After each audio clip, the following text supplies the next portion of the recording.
Alhamdulillah jamaah masih di Islam Indah. Dan untuk jamaah yang baru bergabung, Masya Allah. Di pagi hari ini kita sedang membahas tema yang luar biasa. Temanya adalah patah hati berkali-kali. Ini dia obatnya, Masya Allah. Tadi di segmen sebelumnya guru-guru kita udah bahas nih. Yang pertama obat patah hati itu adalah ucap dengan tenang kalimat istirjo. Innalillahi wa inna ilaihi raji'un. Yang kedua, ikhlas, walaupun memang mudah diucapkan, sulit untuk dilakukannya, tapi tenang. Kita itu akan mendapatkan hadiah yang setimpal dari Allah Subhanahu wa Ta'ala. Yang ketiga, menangis kepada Allah. Jadi nangisinnya bukan sesuatu yang remeh-temeh, bukan manusianya yang ditangisin, tapi kita nangis karena kita ingat dosanya. Yang keempat, yaitu jangan terlalu berharap pada manusia. Nah itu dia, Masya Allah. Masih ada yang berikutnya, yang kelima dan selanjutnya. Siapin catatannya jamaah yang dari rumah. Ibu juga, ya Bu, kita simak baik-baik. Tapi mungkin ini pada nggak tahu nih, Ibu dari mana sih Bu? Yang dari sini Bu dari mana sih Bu? Wah, gitu dong. Tepuk tangan dulu dong. Semangat banget. Semangat banget. Dadah sampai di rumah. Nah baik, nah sebelum kita lanjut lagi nih ya, kira-kira apa yang berikutnya saya mau ajak dulu jamaah untuk nonton. Ini ada tayangan mengenai tangis pilu suami mencari istri yang jadi korban di Gayo. Yuk kita saksikan sama-sama, silakan. Ya Allah, kita doakan juga untuk saudara-saudara kita yang terkena musibah ya. Tadi Gayo juga di daerah Sumatera dan sekitarnya. Pokoknya memang kita itu sekarang kayaknya lagi diuji ya. Diuji banget, banyak sekali ujian yang datang di akhir tahun ini. Kita doakan saudara-saudara kita semoga diberikan kekuatan dan juga kemudahan. Amin. Ustazah, Masya Allah nih, kita lanjutkan lagi nih pembahasan kita. Supaya kita nggak sedih-sedihan ya. Karena kita udah banyak banget berita sedih yang kita saksikan di beberapa hari terakhir ini. Harus tetap semangat. Harus tetap semangat. Masya Allah. Nah ini obat selanjutnya dari patah hati itu katanya tuh ampuh banget. Stop menyalahkan diri sendiri. Waduh ini bener banget nih. Karena kadang kita itu selalu menyalahkan diri sendiri atas apa yang terjadi. Betul. Nah ini aku pengen tahu nih. Silakan Ustazah penjelasannya. Iya Masya Allah. Jamaah. Yeay. Oh jamaah. Yeay. Alhamdulillah. Ibu ngantuk Bu? Kayaknya loyo banget ini. Kalau ngantuk saya kasih doa biar gak ngantuk. Mau? Berarti ngantuk tuh. Bismillahirrahmanirrahim. Bismillahirrahmanirrahim. Allahumma. Paksain. Buka matanya, paksain. Insya Allah ya Rahman ya Karim. Nah oke, kalau udah semangat kita mulai. Obat patah hati yang selanjutnya adalah stop. Bukan kau mencuri hatiku ya. Stop menyalahi diri sendiri. Kenapa kita tidak boleh menyalahi diri sendiri? Karena kalau kita terlalu menyalahi diri sendiri, kita akan terpuruk. Kita akan mohon maaf stres. Kita akan down. Apa Bu? Terpuruk, stres. Ulangi. Terpuruk, stres, down. Smackdown. Gini Ustazah. Terpuruk, stres, down. Oh iya, terpuruk, stres. Masya Allah, Ustaz Maulana.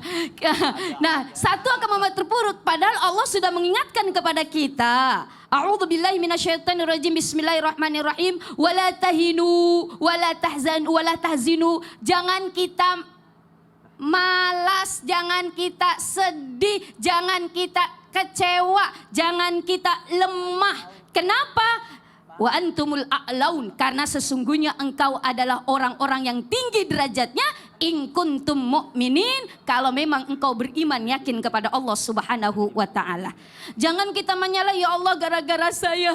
Mohon maaf, dia jadi celaka gara-gara saya, dia jadi meninggal gara-gara saya, dia jadi mohon maaf menderita gara-gara saya. Tidak semua itu adalah takdir Allah Subhanahu wa taala, memang sudah digariskan. Boleh mohon maaf kita menyalahi diri sendiri, untuk apa? Mawas diri, peringatan agar kita lebih berhati-hati, agar kita lebih menjaga orang yang kita cintai dan sebagainya. Tapi jangan terlalu kita menyalahi diri sendiri, itu tidak dibenarkan. Apalagi karena menyalahkan diri sendiri menjadi putus asa. Latai asumin rawahillah. Jangan kita berputus asa dari rahmat Allah. Waduh. Begitu kami. Tapi Ustazah, mending mana? Nyalahin orang lain atas segala sesuatu atau nyalahkan diri sendiri? Enggak dua-duanya. Enggak dua-duanya. Yang paling Iya. betul mungkin introspeksi. Introspeksi muhasabah diri. ya.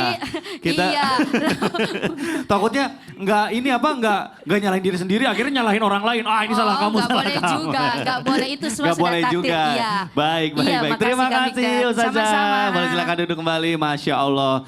Baik jamaah, kita udah tahu nih. Obat hati berikutnya supaya kita itu enggak sakit hati. Stop menyalahkan diri sendiri. Nah, kita akan lanjutkan lagi. Tapi sebelumnya saya mau ajak jamaah nonton dulu. Ini ada tayangan mengenai saya ceraikan dia karena saya miskin. Waduh, yuk kita saksikan sama-sama. Silakan.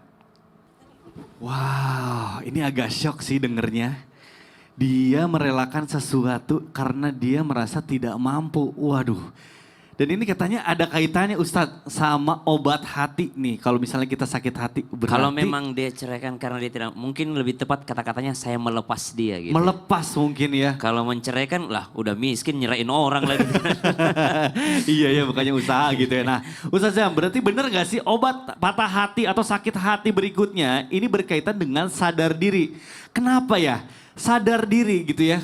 Kenapa kita nggak usaha aja atau apa, tapi ini jadi contohnya kita mundur gitu ya. Jadi kalau Ustazah Romlah jangan menyalahkan diri sendiri. Nah ya kalau yang ini Di sini sadar diri lalu kita jadi mundur. Kita tengah-tengahnya berarti Nah ya. aku mohon penjelasannya guru, silakan. Baik, bismillahirrahmanirrahim. Tabi guruku, Ustazah Romlah, Bunda Romlah, Ustaz Maulana, para alim ulama, Mas Mikdad, para jamaah yang dimuliakan Allah Subhanahu wa taala. Obat patah hati yang keenam adalah sadar diri. Bagus tuh sadar diri itu. Ada seorang sahabat Nabi SAW yaitu Sayyiduna Abu Bakar As-Siddiq radhiyallahu anhu warda. Kalau dipuji sama orang ada doanya bagus. Beliau sampaikan begini. Allahumma anta a'lamu minni binafsi. Ya Allah, dia puji saya. Tapi engkau lebih tahu siapa saya. Dibanding diri saya sendiri. Engkau ya Allah yang paling tahu kekuranganku dibanding saya diri saya sendiri. Kadangkala saya sendiri aja nggak sadar kekuranganku apa. Subhanallah. Wa ana a'lamu binafsi minhum. Dan ya Allah, saya yang paling tahu kekuranganku dibanding orang-orang yang puji saya itu. Subhanallah. Allahumma ja'alni khairan mimma yadhunnun. Ya Allah, jadikan saya lebih baik daripada apa yang mereka sangka. Jadi kalau mereka sangka saya ini orang rajin sholat, jadikan saya lebih rajin lagi. Kalau mereka sangka saya ini dermawan, jadikan saya lebih dermawan lagi. Kalau mereka sangka saya ini orang soleh, jadikan saya lebih soleh lagi daripada apa yang mereka sangka. Subhanallah. Waghfirli ma la ya'lamun. Tapi ya Allah, ampuni saya kalau tentang sesuatu yang mereka tidak tahu. Mereka puji saya orang baik padahal saya punya kejahatan. Ya Allah, mereka puji saya dermawan padahal mah kalau ada kamera saya dermawan, kalau enggak ada saya pelit. Ya, kalau ada kamera saya seger pengajian, kalau tidak ada kamera saya mengantuk. Subhanallah. Wala tu'akhidni bima yaqulun. Ya Allah, jangan hukum saya atas apa yang mereka ucapkan. Kenapa? Karena jangan sampai kita merasa bangga ketika dipuji orang, tapi ternyata Allah yang Maha tahu siapa diri kita. Ini namanya sadar diri paling bagus. Apa itu? Tidak berbangga ketika dipuji, sehingga gara-gara saya itu. Kalau bukan saya enggak jadi apa-apa itu. Kalau bukan karena bantuan saya sampai ke Aceh sana, kalau bukan bantuan saya sampai ke Sumatera Barat sana, kalau bukan bantuan saya, oh subhanallah. Padahal Allah tahu itu juga sumbangan masyarakat itu juga uang negara itu juga ini. Maka subhanallah, sadar diri itu bagus sekali di mata Allah. Supaya apa? Supaya kita hendak berbangga akan diri kita sendiri. Waduh, jadi kita tuh jauh dari kesombongan juga Jauh ya dari Ustadz ya. kesombongan. Karena kita tahu, kita juga bisa kayak gitu mungkin itu karena Allah gitu ya. Fir'aun memang sudah mati. Tapi Betul. kenapa Allah ceritakan banyak Fir'aun dalam Al-Quran? Betul. Karena masih banyak sifat-sifat Fir'aun dalam hati manusia. Waduh, Masya Allah. Boleh tepuk tangan dulu Bu. Ini pengingat juga ya, tamparan keras buat kita yang suka merasa bangga karena kita udah nolong orang. Misalnya padahal itu juga yang menggerakkan hati kita tuh Allah Subhanahu wa taala. Baik jamaah, Masya Allah. Nah sekarang saya akan kasih kesempatan jamaah untuk bertanya lagi sama guru-guru kita. Kita masuk dulu ke dalam segmen Tanya Dong Ustadz. Kami semua tanya dong Ustadz. Baik jamaah yang ada di studio. Yang mau bertanya boleh angkat tangan yang tinggi. Ayo silakan. Oke baik, saya kasih kesempatan dulu untuk ibu yang sisi sebelah kiri dulu. Ibu boleh berdiri aja Bu di tengah-tengah kami Bu biar kelihatan Bu. Namanya siapa, dari mana? Assalamualaikum warahmatullahi wabarakatuh. Waalaikumsalam warahmatullahi Sebelum kami wabarakatuh. mengutarakan pertanyaan, izinkan kami untuk mengenalkan diri. Saya Ibu Hanim dari Majelis Taklim Nur Barokah Masjid Baitur Rahman Poligon. Ada sesuatu yang ingin kami tanyakan. Baik Ibu, silahkan. Mau bertanya sama siapa? Ustadz Maulana. Ustadz Maulana, izin. siap, Ibu agak silakan. di tengah. Masya Allah. Bagus banget bajunya. Renda, renda, renda. Ustadz, yang ingin kami tanyakan, bagaimana obat patah hati kalau di dalam keluarga itu ada salah satu keluarga yang dikucilkan, yang dimusuhi karena masalah harta warisan atau peninggalan dari keluarga besar. Kami mohon penjelasannya, Ustadz. Baik, Ibu terima kasih. Pertanyaan Terima bagus kasih. sekali. Boleh silakan. Wassalamualaikum. Waalaikumsalam pertanyaan, Ibu. warahmatullahi wabarakatuh. Salam. Ustadz Maulana mau dijawab melalui Iya, tausiah. Bunda Silakan. dan Ustaz Sam. Nah, buat semuanya yang merasa dikucilkan,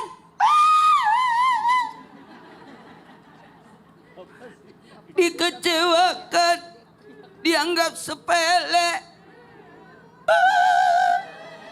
Dengerin. Anda dikucilkan itu pertanda Anda diarahkan mendekatkan diri kepada Allah. Allah itu pencemburu. Maka cara Allah mendekatkan hambanya kepadanya ketika dia dikucilkan.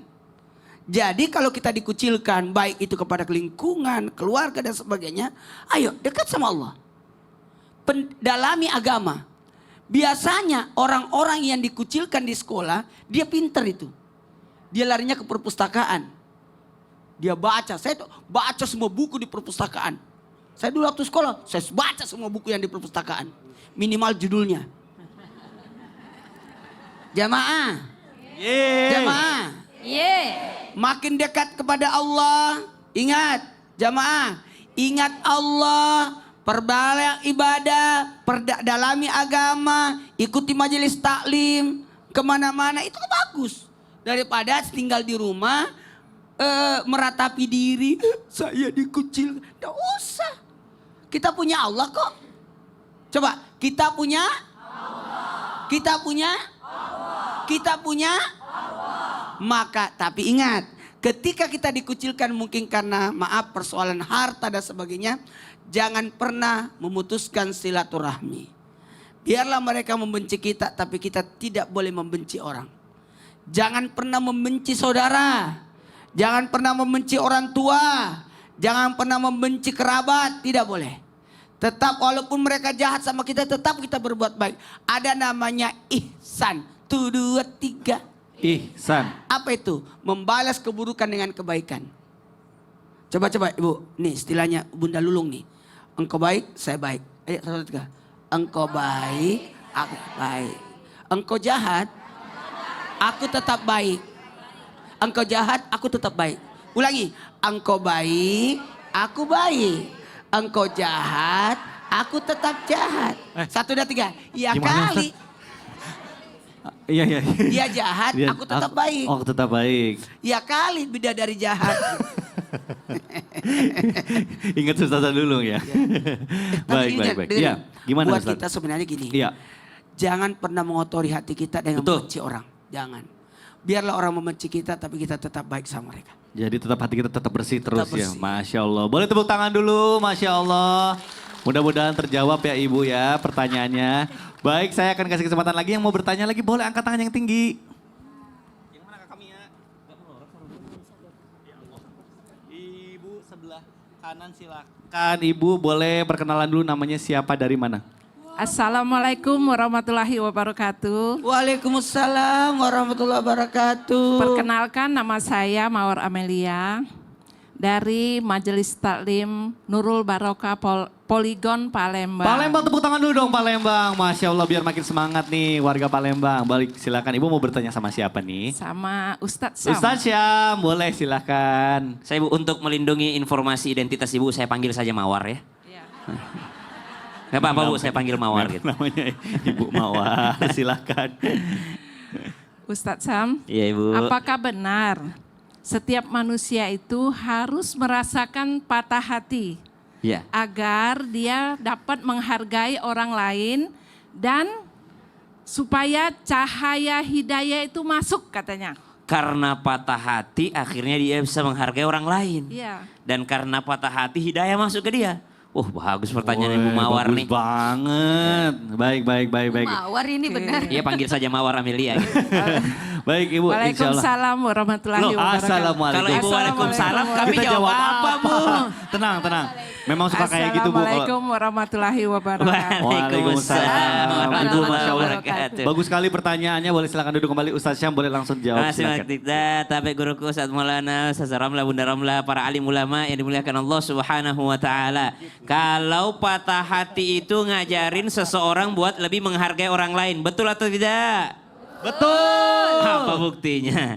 Bismillahirrahmanirrahim. Wadduha wal laili idza saja ma wadda'aka rabbuka wa ma qala.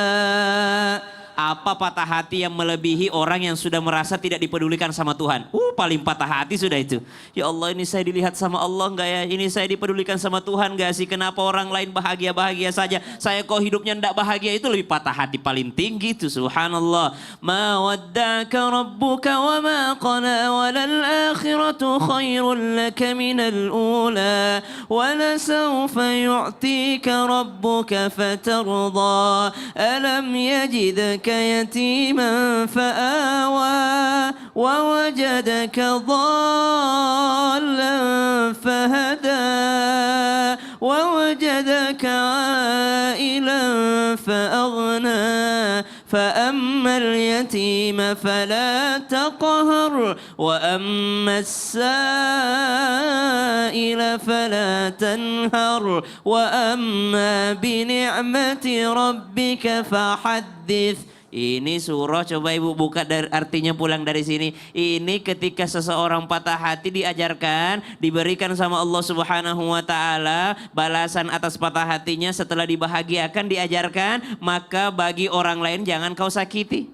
Berarti ngajarin kita kepekaan, empati terhadap orang lain. Orang yang pernah merasakan banjir pasti merasakan itu apa yang terjadi sekarang. Orang yang pernah merasakan kehilangan daripada orang yang dicintainya, patah hati karena kehilangan orang yang dicintai, pasti mampu berempati terhadap orang lain. Apa kata Nabi SAW? La yu'minu ahadukum, tidak sempurna iman di antara kalian, hatta yuhibba li akhihi kama yuhibbu li nafsi, sampai dia mencintai saudaranya seperti dia mencintai dirinya sendiri. Jadi dia dikasih patah hati sehingga kalau orang lain patah hati, dia juga ikut bisa berempati atau bisa merasakan. Lalu bagaimana dengan cahaya hidayah? Hidayah itu mesti dijemput. Bukankah kita tiap hari baca ihdinas siratal mustaqim? Selalu minta hidayah sama Allah, minta jalan yang lurus, minta jalan petunjuk sama Allah Subhanahu wa taala. Ihdina, ya Allah berikan saya hidayah. Nah, insya Allah kita lanjutkan setelah Indonesia Raya.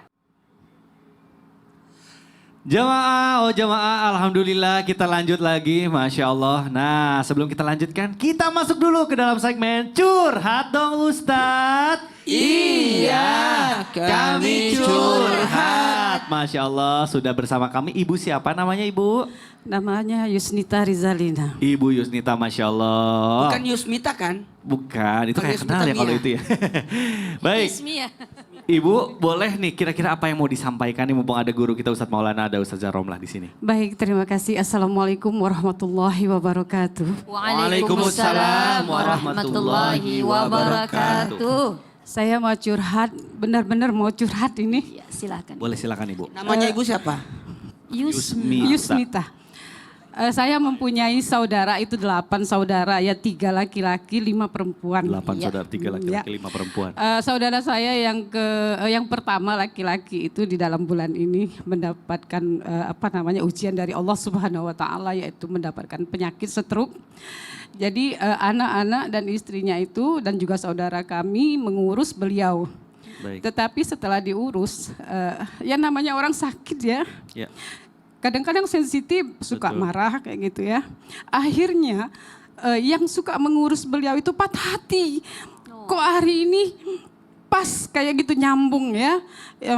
Juga ada saudara saya yang dikucilkan dari 8 saudara itu. Dan akhirnya saya itu berkeinginan gimana kalau solusinya itu bisa kembali seperti semula kami yang pernah akrab Supaya sama akur saudara lagi ya, Bu. Supaya saudara akur kayak lagi gitu ya.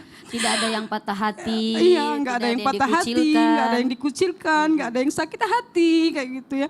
Terus yang sakit, mohon beri petunjuk sih. Apa itu hukuman ataupun azab. Dan beliau itu sering mengatakan ingin nazar mengumrohkan ibu kami yang sudah meninggal. Tapi sudah dilaksanakan dan untuk tahun ini ingin dihajikan. Kemudian dibadalkan gitu ya.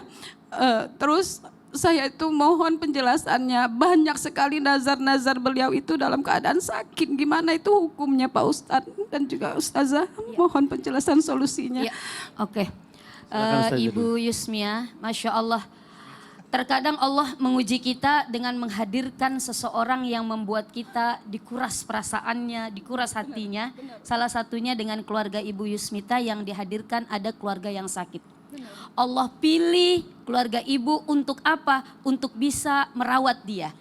Jadi tolong berikan juga ujangan nasihat kepada saudara-saudara Ibu Yusmita. Ini saudara yang sakit ini adalah ladang pahala. Ladang amal soleh.